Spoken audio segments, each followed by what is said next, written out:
ધોમધકતા તાપમાનમાં ગુજરાતની જનતા છેલ્લા કેટલાય દિવસોથી ઉનાળાની ઋતુમાં શેકાઈ રહી છે.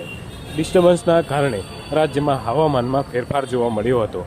ગાજવીજ, કડાકા ભડાકા સાથે તેમજ કરા અને ભારે પવન સાથે વરસાદ વરસ્યો હતો. ત્યારે છેલ્લા 2 દિવસોથી રાજ્યમાં ફરી ગરમીનો અહેસાસ શરૂ થયો છે.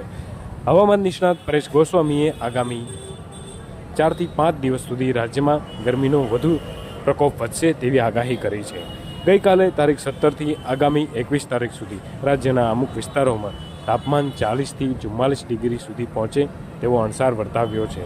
સાંભળો શું કહ્યું હવામાન નિષ્ણાત પરેશ ગોસ્વામીએ. 22 મે 2024 સુધી રાજ્યની અંદર ફરી એક ભીષણ ગરમીનો માહોલ જોવા મળશે. હીટવેવનો રાઉન્ડ જોવા મળશે અને સરેરાશ તાપમાન છે 42 થી લઈને 44 ડિગ્રી સુધી નોંધાય તેવી શક્યતાઓ છે. અને અમુક સેન્ટરો એવા છે કે જેમાં 44 ડિગ્રી કરતા પણ તાપમાન ઊંચું જાય તેવું એક અનુમાન છે.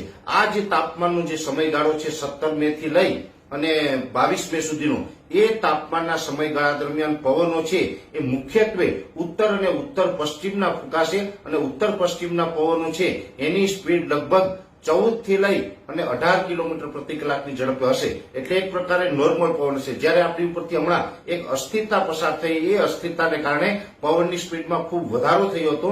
રાજ્યની અંદર 12 થી 16 મે દરમિયાન પવન છે ખૂબ ફૂંકાયા છે, પણ પવનની સ્પીડ છે એમાં પણ આજથી ઘટાડો નોંધાયો છે અને પવનની સ્પીડ છે એ 22 મે સુધી નોર્મલ રહેશે.